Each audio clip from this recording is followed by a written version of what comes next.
Florence here, and I'm back today with another episode of my knitting podcast thing.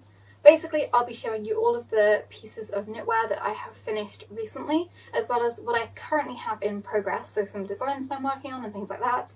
And then I will also show you a few new balls of yarn that I've bought recently, because I have some pretty interesting ones that I would like to share. As usual, I will start off by mentioning what I'm wearing today. This is probably my favourite and most worn jumper at the moment. I wear this several times a week. This is the step-by-step sweater, which is my own design. It is of course, free pattern, which you can get on Ravelry, and there is also a 100-minute video tutorial on my YouTube channel here. So you can check either of those depending on whether you're more interested in working with a written pattern, or if you would like some assistance with a video. You can also use the two side by side. It is very suitable as a first ever knitting project for somebody who hasn't knitted before, which was basically what I was attempting to achieve when I designed this jumper. And yeah, I'm really just so happy with how many people have made this jumper. It never stops being exciting when I see people showing their first ever jumper that they've knitted using my pattern or my tutorial, and I love this jumper too. This one is knitted with the optional German short rows. It does have a pretty high neckline just because that is my preference for this style of jumper, but there are short rows to make this neckline look a pretty shape and also to avoid any bunching here. I knitted this particular jumper in the yarn Tennen by Noro in shade number 2, Smokey, which is where this really lovely colour and texture variation comes from. And I held it with one strand of mohair. I believe the mohair for this one is just drops, which is kind of something I regret, because I feel like such a lovely main yarn strand should have been held with a slightly softer mohair, but it's not something that's easy to fix, and I don't find it too scratchy to wear or anything like that. Anyway, that was a bit of a tangent, and so I have 3 finished objects to show today. I will jump straight in with the big one, which I did just show on my Instagram, so I know a lot of you guys have seen. This has been the primary thing I've been working on for the last 20 days or something, a little less than a month. And I will say before I show it that the yarn for this particular project was sent to me for free. It was sent to me not because I'm a barely a YouTuber, you know what I mean, but because I was doing the test knit. So all of the test knitters for this particular garment got free yarn provided from Isager. So here we are.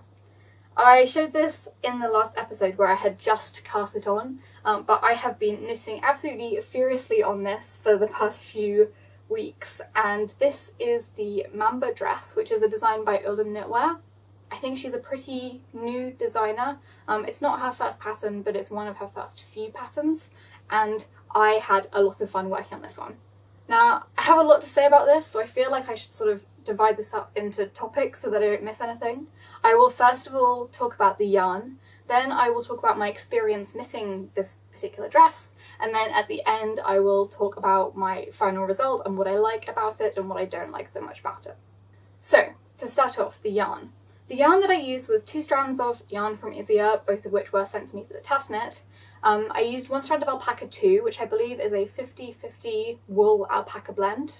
I think mine is in the colour E2S or something like that. I will have all of the colour numbers and names in the description because I always forget them, especially when there aren't colour names. But I believe it is an undyed light grey colour. Now, when I'm knitting things in this sort of light grey colour, I really like them to be very light and soft, and so I did pair it with a lighter mohair. The mohair I used is the regular off-white one. I believe the colour is called E0, and it's just a typical silk mohair, 212 meters per 25 grams, that kind of thing.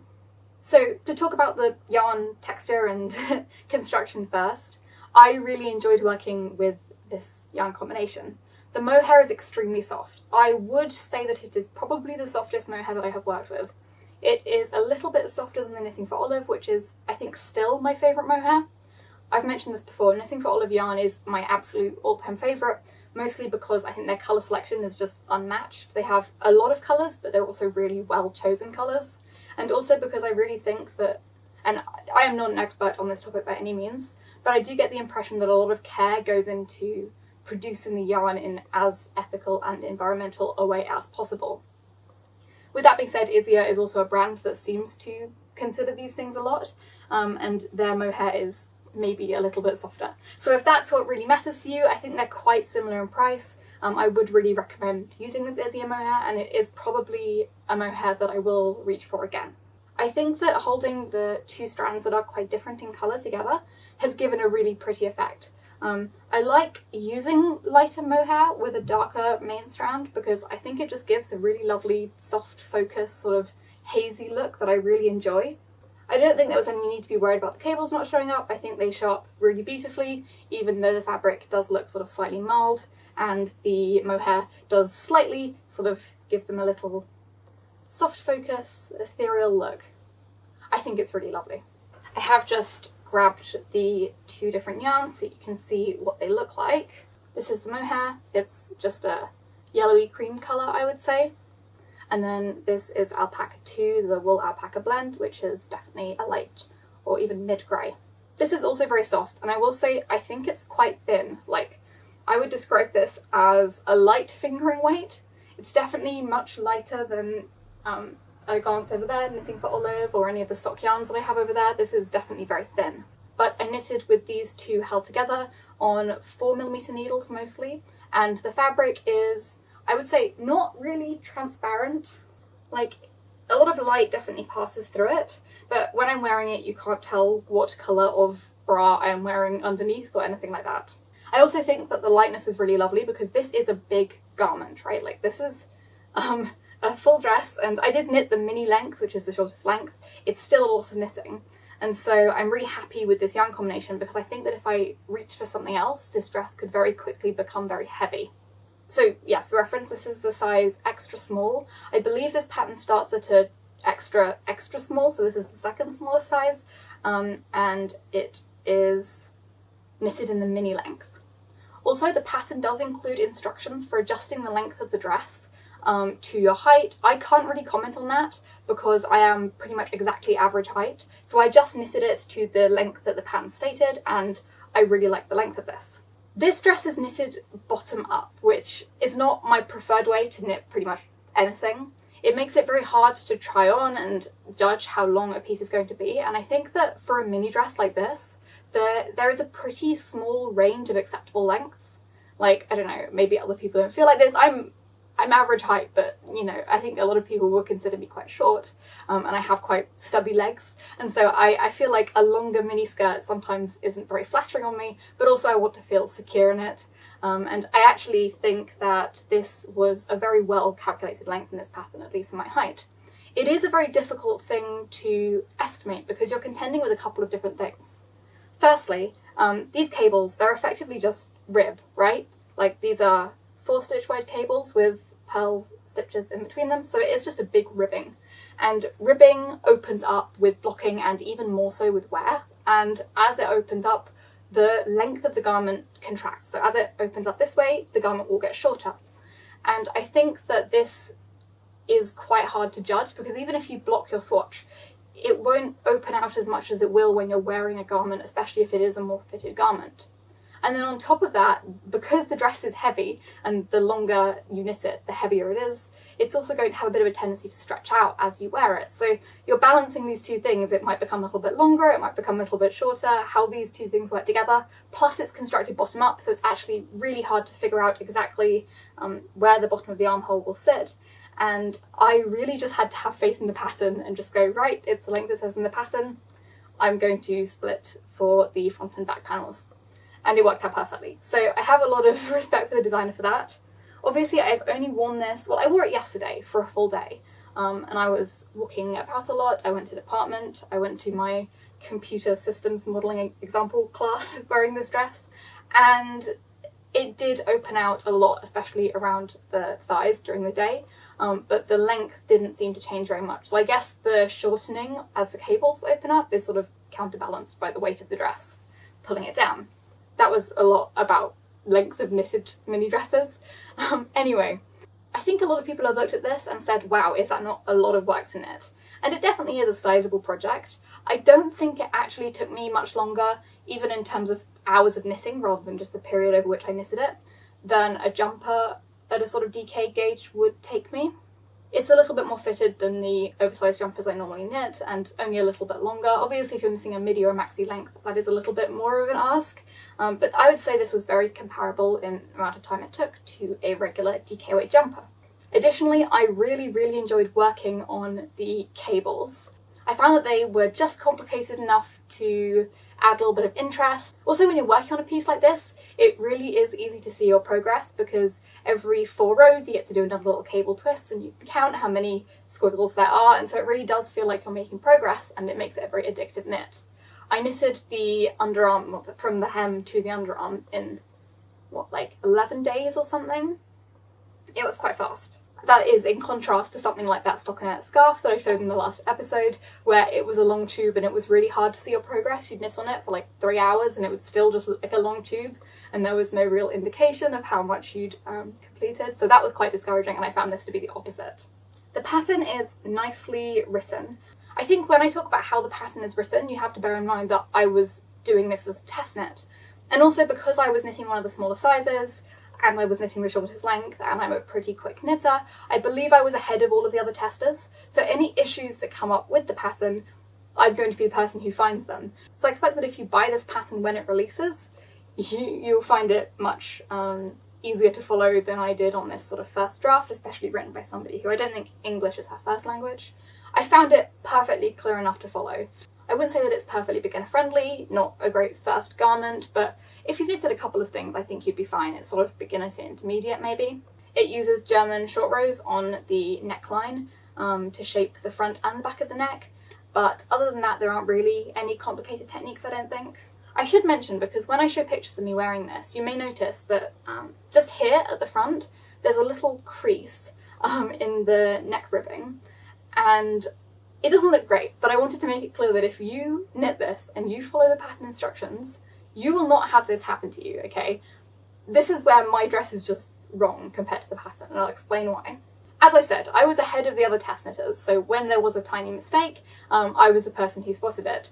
And I think that there were no errors in the designer's maths, like the numbers were well calculated, but there was one little typo in the short row neck shaping, which to be honest I should have spotted because it didn't really make intuitive sense to have it the way that it was written in the pattern, but I just went for it and knitted it up first, and then the short row neck shaping doesn't quite work. I mean, like, it created this shape, but it wasn't a beautiful rounded shape. It came up a little bit too quickly, just because there was a 1 number typo. So I told the designer and we were like, oh, it's a tiny typo, and it was fixed, and that is now no longer an issue. However, I didn't really want to rip out all of the front panel from here up to the shoulders. In hindsight, it's not a lot of knitting and I probably should have done it, but at the time I wasn't really feeling it. The way that this dress is constructed, you end up with live stitches, which have been shaped with short rows left all the way around to the front of the neck, and then you knit the back panel and do the same, and then you're left with basically all of the stitches you need to knit the collar, so you just transfer them onto a short cable and you can knit the collar from the live stitches, so you don't actually have to pick up stitches around the neckline here. So because I didn't want to rip this out and my neck shaping wasn't quite right, my options were to either just leave it and have the front neck be less rounded and a little bit more like this. I don't know if you can see that at all or if it makes any sense, it was slightly the wrong shape. But what I decided to do instead was I bound off all of the front neck stitches, and then I carefully picked up stitches when I went to knit the collar in the shape that the short row shaping was supposed to leave the front neckline in. So it looks fine. Like at a glance like this, you probably can't tell the difference in the front, where I bound off and picked up stitches, and the back, which this, by the way, is how it's supposed to be. There's no picked up stitch seam here. It is all continuous. The only problem is that because I bound it off a little bit too tightly, I should definitely have gone up a needle size or two when I bound it off. Basically, there is less stretch just along this front part of the neck here than there is in the rest of the fabric. And so it does have a little tendency to just bunch a tiny bit right here. And that is not the designer's fault, that is my fault for not ripping out a few rows and making a small correction. But I just was really excited to have this dress finished and wanted to sort of power through it. Okay, so to talk about the final result. Firstly, the sleeves are too short. This is another me problem. Again, I knitted them to the length that I thought fitted me. I don't know what happened. I was trying it on knitting the first sleeve, I got it to the length that I wanted, it looked good, I cast it off, and then I counted the number of repeats and I knitted the second sleeve the same way. Then when I tried on the finished dress, the sleeves were way too short for me. I am going to, at some point I guess, rip the cuffs out and knit them quite a bit longer, especially because I do think that these will get shorter as these cables open out. I just don't know how that happened, and that is a small change that I'm going to have to make to this garment. It is really comfortable and nice to wear. It is cozy. It's almost too warm to wear even in this season, to be honest, but it looks really beautiful. I did get compliments on it when I wore it out yesterday. It's, as I said, a super flattering length. I really, really love that about it. And the whole piece is just really thoughtfully designed with a lot of very nice details. All in all, I strongly recommend this pattern. I would say when it releases, and if you really like how this looks, you should give it a go. Don't be too intimidated by the fact that it is a dress. I don't think it's that much knitting. I mean, I'm considering casting on at some point in the midi-length version, and I think that says it all, really. So yeah, that's my big finished object for today. I hope I didn't go on about it too much. My next two finished objects are both a little bit smaller. They were also both work in progress pieces in the last episode. Firstly, this is the reason that I'm filming this today. These are a pair of the penny gloves by Petite Knit that I have knitted for my sister for her birthday. Her birthday is tomorrow, so I'm going to give these to her, and so I wanted to film this today so that they could be captured on camera before I have to hand them over to her and potentially never see them again. I knitted these using yarn that she chose. This is the schoppel wolle crazy zauberball. I believe the colour is called flussbett, and I held it with some scrap drops mohair that I had, since I don't feel like your hands need the softest mohair. I'm sure it's going to bother the perfectionists out here that the thumbs don't quite match in colour to the part of the hand where they join. I did think about sort of unwinding the rest of the skein and finding a bit that matched to knit the thumb with, but ultimately I decided that these kind of have like an interesting handmade look to them anyway, with this cool colour changing mulled yarn and the mohair that doesn't perfectly match, and so actually a slightly mismatched thumb isn't the end of the world. These are knitted pretty much exactly to the pattern. Like, I actually measured the wrist length to be the pattern specified one, which I don't normally do. I normally knit it to the length that I want. And so I think I can tell you guys the information which I found interesting. I don't know if any of you guys will find it interesting. These took me about 3 hours to knit per glove. I timed it and how much TV I was watching. They are knitted on 3mm needles, but it is sort of more of a DK weight yarn combination since it is a fingering weight plus mohair. It doesn't use very much yarn at all, and the exact quantities are on my Ravelry page for this project, so you can check them if you're interested. I think this is a really great scrap yarn project. The crazy zauberball was a lot of fun to work with. I really want to knit some socks with it because it is so cool to look at, but I don't know what colour of crazy zauberball I would actually wear. They have a lot of really colourful ones, and obviously they're sort of constructed with two different coloured, I know nothing about spinning yarn, okay, so, but it's sort of two different coloured strands plied together, so it has a really cool mulled look without holding multiple strands of yarn together. It also has quite a long colour change compared to a lot of sort of colour change or self-striping yarns. They are very bright though, so I'm not sure which one would work for me. There's sort of a grey one, but there's still a lot of contrast in it, and for those of you who've seen my sock collection, I'm not sure how well they would match. This pattern I know by heart at this point. I've made maybe 3 pairs of penny gloves now.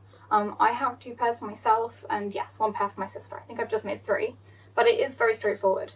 It's one of those patterns where there are definitely a lot of similar patterns available for free, but I do enjoy Petite Knit's patterns. I feel like this has been a topic of discussion a lot recently. Like, are some designers pushing their luck, releasing very, very simple patterns and charging for them? And I always feel like, you know, I buy these patterns because it's a designer who I trust to create pieces that I know I'm really going to enjoy. I have a lot of pieces knitted up from Petite Knit patterns, and I really love the fit of all of them and I wear them a lot. I also really, really like her pattern writing style. I think if any of you guys have tried knitting one of my patterns, or I mean there are a couple of them for free, so if you've looked at either of those, you will definitely notice influences from certain designers whose pattern writing styles I especially enjoy and have really shaped the way that I want to write patterns. And Petite Knit is definitely one of them. Like, I really, really like her patterns. And so I'm always happy to pay a little bit of money for a pattern that I know I can trust and I will really enjoy working on. Also, you know, she went to the trouble to design these gloves, knit them, photograph them, promote them. She deserves to be paid for that, I feel. So yeah, if you want a free pattern, there are totally some out there, but this is a really great one that I can certainly recommend if you want one that you know is going to be well written. Just my personal take. Like, I totally respect people with alternative opinions on this. I personally do pay for very simple patterns from designers I like, even though I feel I'm pretty capable of coming up with patterns for these things myself.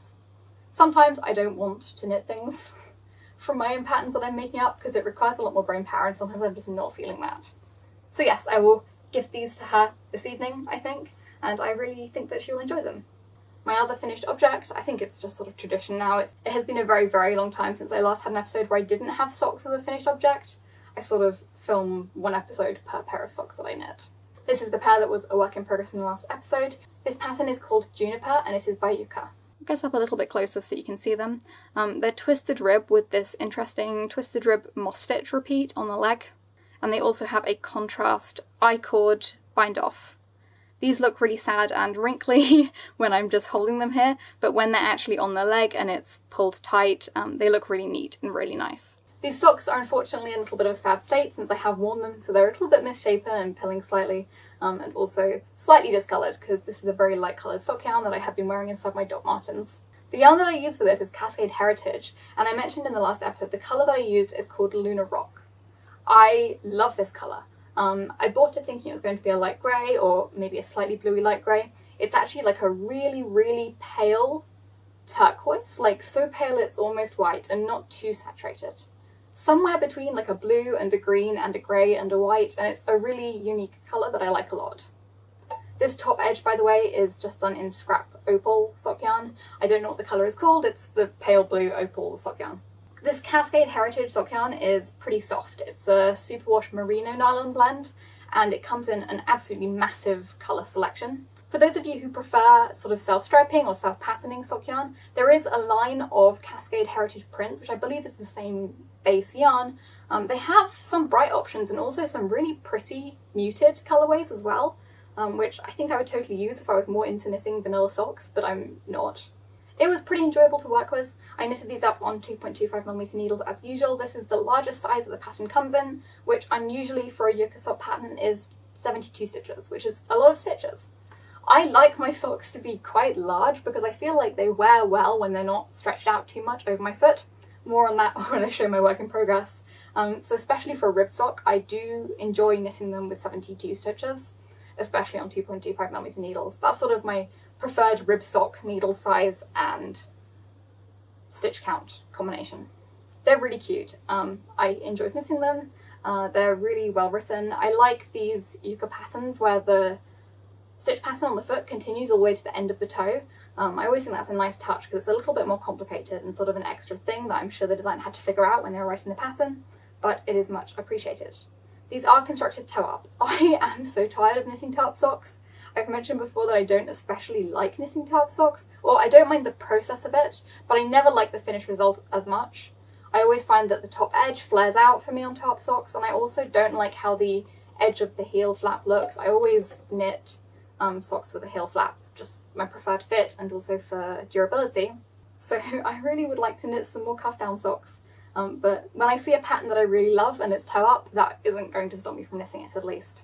It's a cute pair of socks. I've worn them a few times. I will continue wearing them a lot. I really should film the first part of that sock video I promised you where I review a whole bunch of the sock yarn that I have knitted socks in, because every pair of knitted socks that I own is made of a different sock yarn.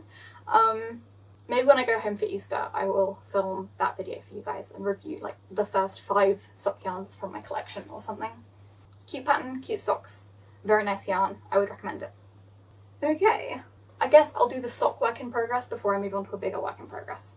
So after those socks, I wanted to knit something cuff down and I also wanted to knit cables. So I searched around a lot for a cuff down cable sock pattern that I liked, and I actually just couldn't find one.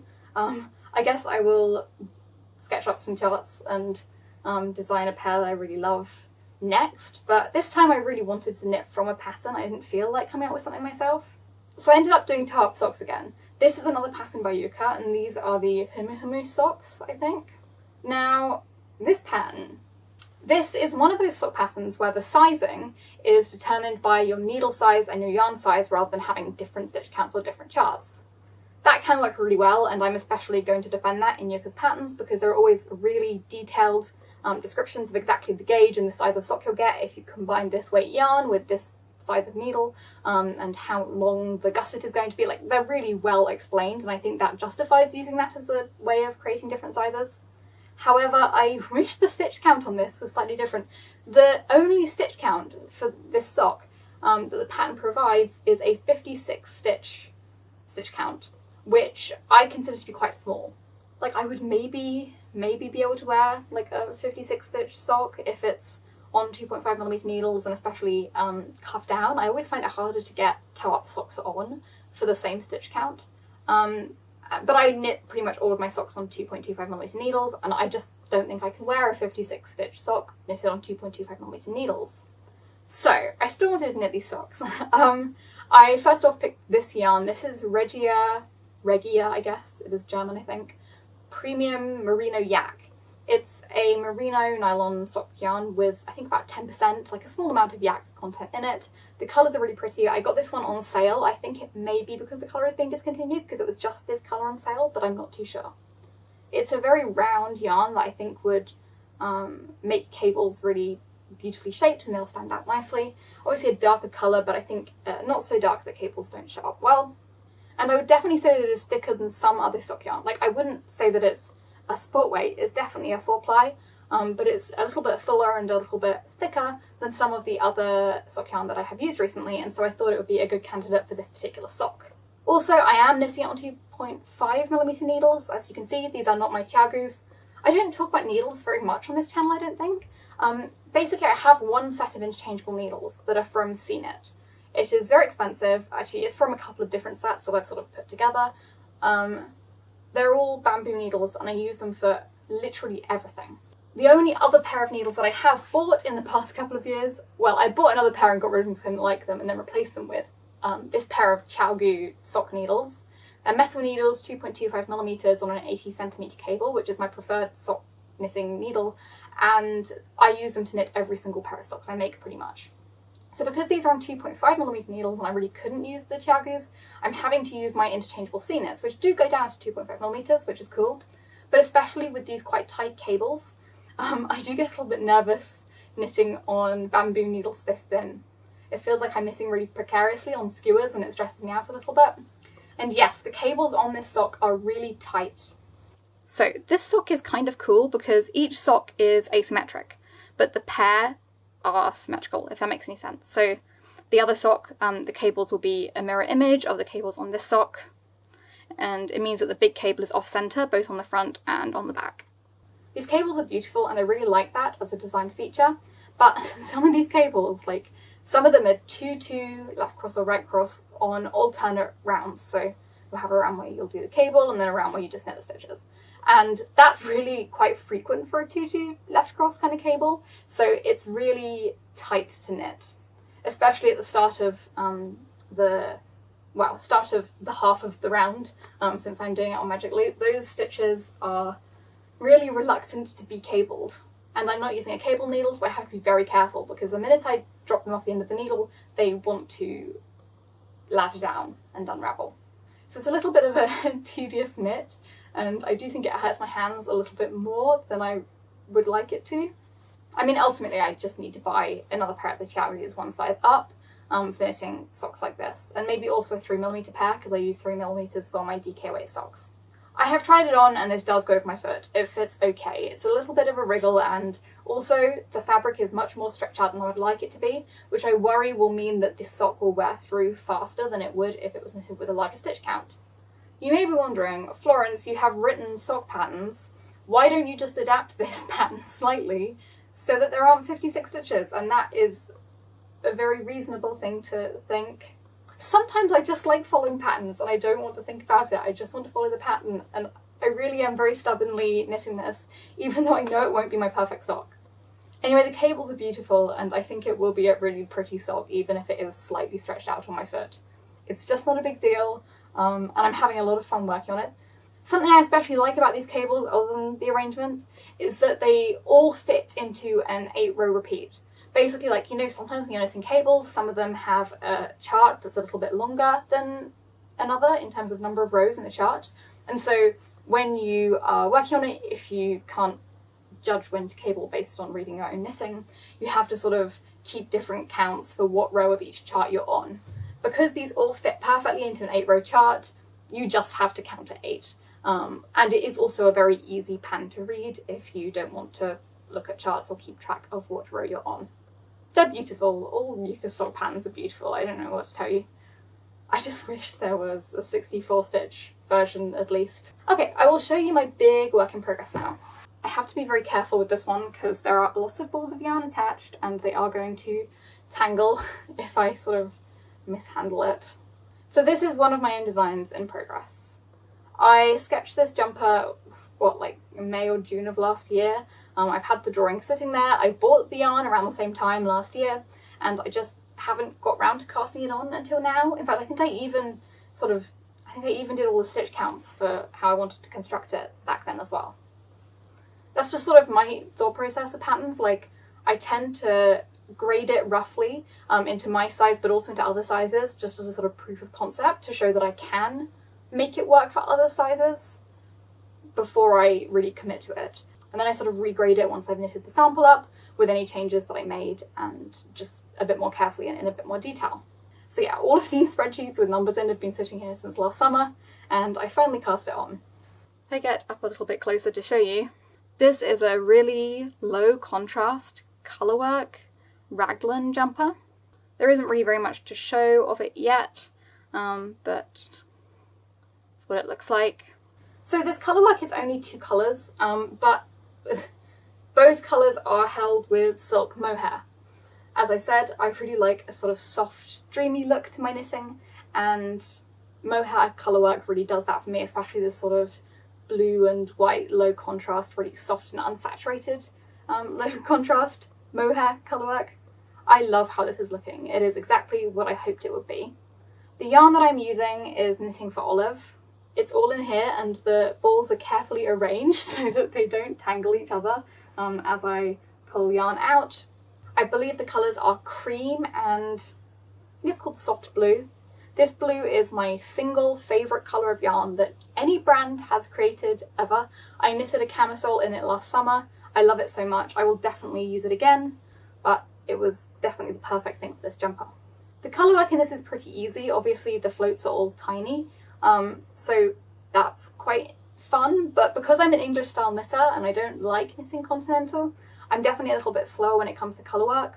I think I knit fast overall, but colourwork is the one place where I actually accept the criticism that maybe I should really commit to getting faster at continental because it's probably the better option.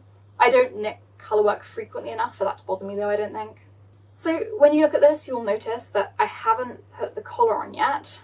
The reasoning behind that is that I think I might want to do a corrugated rib collar. Corrugated rib is going to have a lot less stretch than regular rib will, and so I'm not super confident in like how much ease I want to add to that collar. Like, I have an idea, but I think there's a high possibility I might have to change it slightly. It's not just that it doesn't stretch out so much, but it's also that it doesn't go back in as much, if that makes any sense. Like, corrugated rib won't cinch in the way that regular rib does. And so I feel like you have to be quite precise with the number of stitches you're working with so that it goes over your head, but also you don't have like a massive, really saggy neckline. So yes, I'm going to add that on afterwards so that I can look at how it looks with the rest of the jumper, judge how many stitches I want and easily rip it out if I mess up. It also is going to help slightly with not having the yoke stretch and sit too low as the neckline begins to stretch out, because the cast on edge will give it a little bit more structure. But yeah, I'm going to worry about the yoke and the body first and then go back and think about the collar afterwards. I'm just in love with this fabric and I'm in love with this colourwork. It just makes me so happy to look at it, and hopefully I'll have made quite a lot more progress in the next episode and I'll be able to show you a little bit more of the jumper so you can see what my vision is. The vertical line colourwork really reminds me of sort of when you're drawing in ink and you want to shade something in, and I guess you could just call it hatching. It's not cross hatching because there are no crosses, but when I used to do a lot of artwork like by hand with ink, I always used to draw lots of little vertical lines to shade in areas, and the way that this colourwork works, it's like bands of vertical lines with gaps in between, really reminds me of the way that I used to hatch in areas when I was doing illustrations like that quite a few years ago. Also, I just think this is the colour that suits me the most. Like, pale blue and cream, these are my colours, I think. I only have one project bag, which I know a lot of you guys will be surprised by.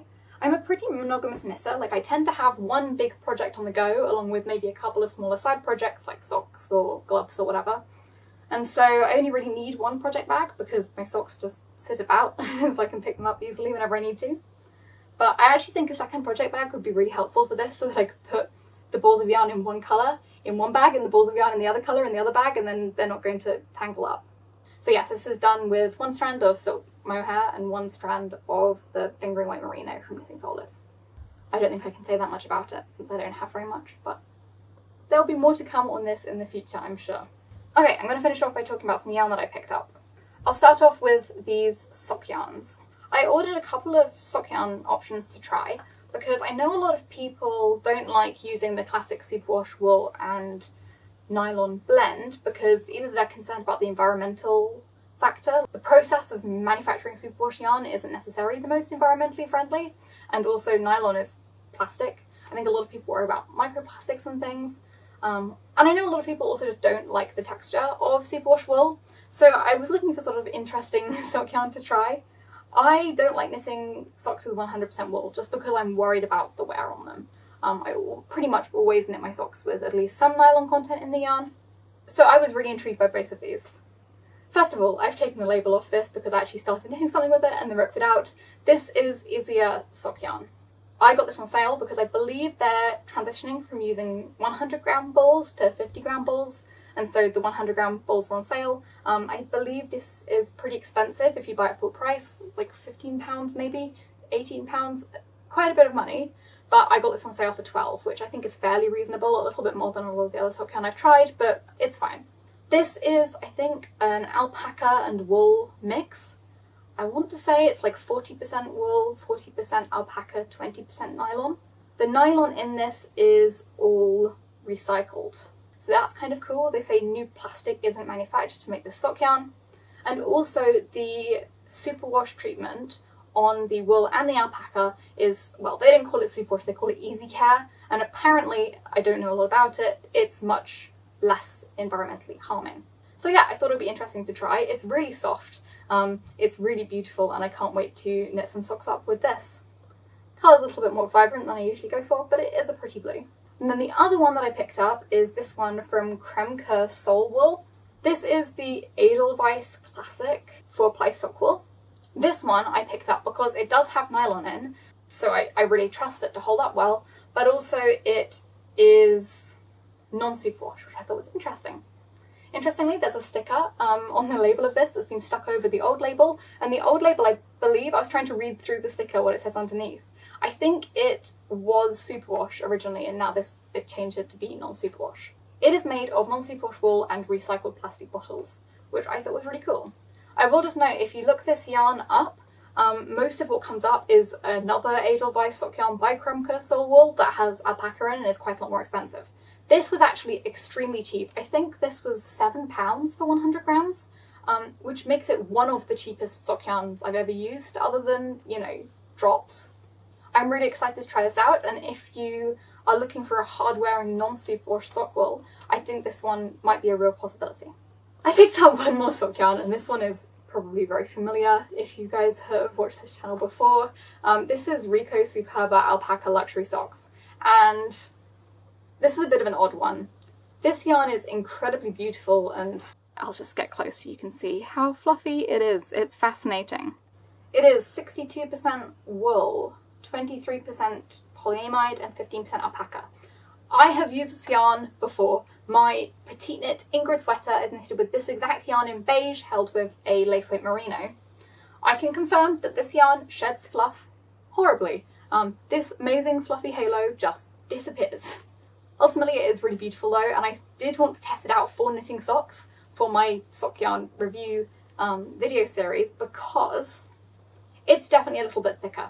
I think it's a very different yarn, and I think you could probably knit it up at a slightly larger gauge as well. I mean, I'm not entirely sure, but there are quite a lot of patterns in at least 52 weeks of socks that use the tuku wool sock, which you can't really buy in the UK, and I think it's more of a sport weight. So I'm wondering if maybe I could convince this to knit up at more of a sport weight, so I can make some of those sock patterns, which I've been wanting to try. Anyway, I know that the fluff will fall out and these socks will need shaving a bunch because my Ingrid sweater is incredibly high maintenance, but it's so pretty I couldn't not give it a go. And also I had gone into my local yarn shop in Cambridge in search of sock yarn, and the options were quite limited, so I came out with this again, which has now happened on 3 separate occasions. Like, I go into that shop being like, I want to choose some yarn, and pretty much every time I come out with the exact same yarn because it's just the best thing there. Okay, I have one more yarn acquisition. I was really enjoying using the Isager yarn for the dress. I was saying before, definitely a good financial decision for Isager to send me this yarn to test the dress for free because I will be buying more. So I picked up some yarn to maybe make a summer garment. This is the Isager Merino, 80% merino and 20% flax. It's merino and linen, 50 grams, 208 meters, so it's a fingering weight. I've mentioned before that when it comes to summer tops, pretty much all of my summer tops are knitted in merino. I live in the UK, it doesn't get super uncomfortably hot, so I don't get uncomfortable wearing merino wool camisoles. And to be honest, I don't like the experience of knitting with plant-based yarn very much. I totally understand some people love it. It's not for me. I find it a little uncomfortable to knit. I don't like how the garments stretch out. It's just not my favourite. So since I can comfortably wear merino summer tops, I'm going to keep making merino summer tops pretty much exclusively. With that being said, I thought this was kind of a cool option because it is 80% wool, so I'm hoping it will pretty much behave exactly like knitting with plain merino. But I feel like the 20% linen, I'm not expecting it to make it that much cooler or that much summerier, but I think it kind of gives it a little bit more of a summery look. I don't know if that makes any sense. I don't know if you can even see. Like, it has a little bit of a sort of linen-y texture to it. My camera wants to focus on me and not on the yarn. Yeah, like it just looks a little bit different to plain merino. I bought 4 of these. That should be overkill. I can probably knit a top in like 2.5. But it's nice to have 4. I don't know what I'm going to do with it yet, but for me, cream fingering weight camisole yarn is going to get used up this summer because over the summer months I do just knit a bunch of camisoles and cream is really my go-to colour. So yeah, that's kind of exciting and I look forward to trying it out. I know I talk too fast in these videos because by the end I'm just so out of breath. My heart rate is 90 from talking too fast. Thank you very much for watching. I'll be back in soon. Goodbye.